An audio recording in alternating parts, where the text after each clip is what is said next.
সকালবেলা কথা নাই বাতরা নাই সরাসরি চলে গেল রান্নাঘরত রান্না করার জন্য। ওরে আমার রান্নার প্রতি এত প্রেম ক্যারে আমি নিজেও বুঝি না। প্রেমিকের সাথে দেখা না করলে জানের মধ্যে জিঙ্গা ছটপট ছটপট করে। আমি রান্নাঘরে যা রান্না না করলে আমার জানের মধ্যে উনকা ছটপট ছটপট করে। হঠাৎ করে মন চালে রান্না করবো, কপালতেরা টিপ দিয়ে লাগা গেল রান্না করার জন্য। ব্রাশ করিনি, মুখ চোখ ধুইনি, কিচ্ছুলে বিছনার থেকে পাও দেয় আগে রান্নাঘরে গেল। কি রানবো? মুরগির মাংস দিয়ে লাউ। কালকে মুরগির মাংস দিয়ে লাউ খাবার চেয়েছে, লিয়ে আলছি, কিন্তু রান্নার সময় হয়নি। তাই আজকে ভাবনু রান্দালে। আর লাউ তো আমরা খাই লাউয়ের থেকে আমার লাউয়ের বিচির উপর আকর্ষণ বেশি। লাউয়ের বিচি ভর্তা এতই টেস্ট, যারা যারা খাইছে তারা তো জানে, যারা খায়নি তারা আজকে আমার এর থেকে দেখা রেসিপিটা ট্রাই করবেন, তারপরে আমাকে কবেন কি সদ রে বা কি সদ। রান্না করার জন্য এখন মশলা সব ব্যাটা নিতে হবে। রিতার কোনো খোঁজ খবর নাই, কালকে না পেডিকিউর মেনিকিউর করে ম্যাডাম এখন হাতের যত্ন লিচ্ছে। রান্নাঘরের আশপাশ তাই আসছে না, আমাকে এখন এগুলা সব রান্না করা লাগবে। আর হ্যাঁ, আমি তো রান্না করার সময় এগুলা চিন্তাই করি না, আমার ওগুলা দরকারও নাই সাজগুজের। আমার কথা হলো রান্না কিভাবে সৎ করা যাবে। আমি জানি আমার থেকে বড় বড় রান্না করার মানুষ আছে, তারপর আমার ছোট ছোট এই রান্নাগুলা দেখে কিছু শিখে পারবেন। মুরগির মাংস দিয়ে লাউ রান্না করবো, আমি অনেকের বাড়িতেই দেখেছি মুরগির মাংস দিয়ে লাউ রান্না করলে মাংসর খোঁজ খবর পাওয়া যায় না, মাংস যায় গুলা। তো মাংস কষানোর পরে মাংস আগে তুলে নিবেন,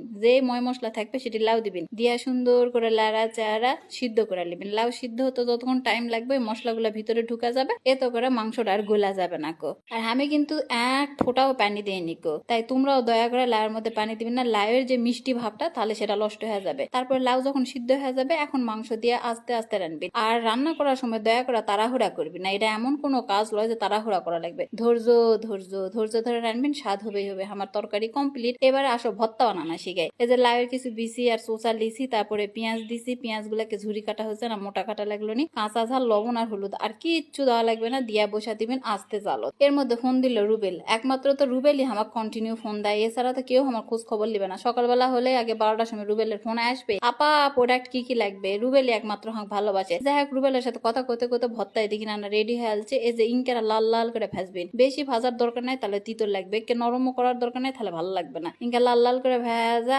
পাটাত ব্যাটা লিবেন। অনেকে আছে ব্যাট পা বসলে মিন্দি ভর্তা করে, মিন্দি ভর্তা কিন্তু আমরা খাবো না। মিন্দি ভর্তা মানে বুঝলেন, হাতত মেয়ে মানে জেলা মিন্দি দেয় না, উনকে লেপানা ভর্তা হবে না, ভর্তাটা হবে না আঠা আঠা, না আস্তে আস্তে থাকবে। এতে দেখে তোমরা ভালো করে বুঝালাও।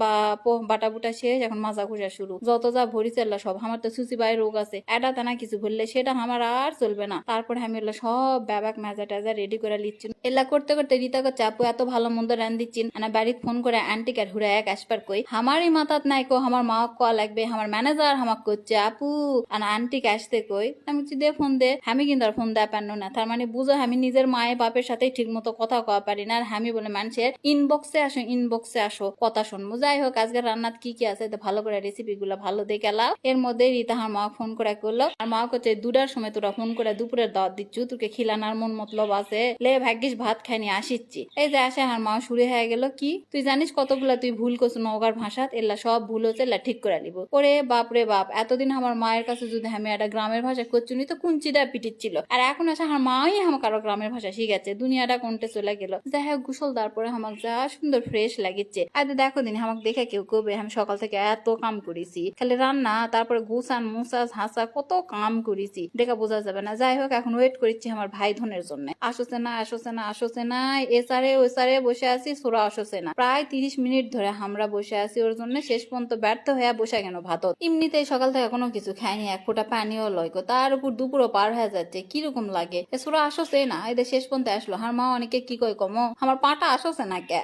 যাই হোক, এই কথা খুব হাসাহাসি করলো। খাওয়া দাওয়া হতেই না হতে রুবেল ভাই ফোন দেখো, চাপা ওমর বাবুক নিয়ে আসিছি। আমি দাঁড়ান ভাই, এখনই যাচ্ছি। কিসের ঘুম কিসের রেস, দৌড় মেরা চলে গেল ওমর বাবুক লিবা। ওমা ওমর বাবুক লিবার যাতে কি সাথে 2 বাবু আছে, বড় 2টা। সব সলগুলা ক্লিয়ার চলে আনো ফ্ল্যাটে। ও বাপো, তারপর থেকে শুরু হয়ে গেল আমি কার বিচার শুনবো আর কারটা শুনবো না। ই চকলেট লিয়া দৌড়, ই খেলনা লিয়া দৌড়, ওরকে বিচার শুনতে শুনতে আমি পাগল হয়ে গেছি। আল্লাহ জানে ভাবি এই 3টা কিভাবে সামলায়। তবে এলা হলো রহমত, এত ভালো লাগিছে। বাড়ির মধ্যে একটা সুখ সুখ ছিল বাবা, কি শান্তি চলপল গুলা লিয়া। ওমর বাবু না কেন দিচ্ছিল, ওখানে গুদু গুদু করে আদর করে লিয়ে বাইরে চলে আসনো। ওরে আমার সোনার ঢক এতই সুন্দর। এর মধ্যে সন্ধ্যা হয়ে গেলো, চলপলক সবাক পুষা দিয়ে বের হয়ে গেল আমি আর রিতা না ঘোরার জন্য। কেবল যা পার্কেট বসেছি, এর মধ্যে আমাদের এক আপা এসে বলছে আপু আপনার ভিডিও টিডিও দেখি। যাই হোক, সবার সাথে কথা টথা শেষ করে হাঁটে আসতে আসতে অনন্যা বিবর্ণী দেখে মনে হলো না ফ্রিজ ম্যাগনেট নেই। ঢুকনো অনন্যা বিবর্ণীত নওগাঁ তানা যদি ভালো এক্সক্লুসিভ কিছু শোপিস পাওয়া যায় সেটা এক অনন্যা বিবর্ণীত। ছোটবেলা থাইরে রিক্সা ভাড়া কত জুমাই অনন্যা বিবর্ণীর থেকে জিনিসপত্র কিনেছি, তার কল লয় কো। মায়ের হাতে মায়েরও খেয়েছি, সেই মায়ের তোকে রিক্সা ভাড়া দেয় আর তুই এলা জিনিস কিনিস। ছোটবেলা থেকে আমার জিনিস কেনার উপর খুব নেশা। তারপরে কয়েকটা ম্যাগনেট পছন্দ হলো, নিনো, কিন্তু আমার কাছে 1 টাকাও নাই। এখন কি হবে?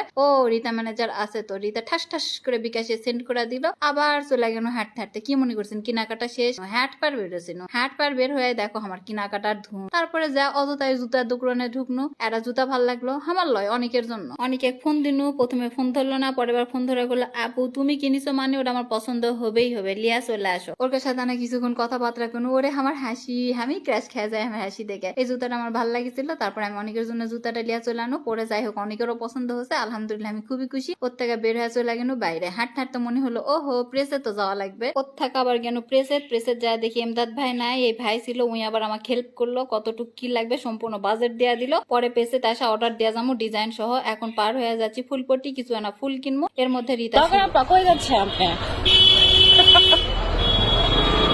এই ব্লগার আপা একটা অটোগ্রাফ দিয়ে যান। এই আপা আপনি কই যাচ্ছেন?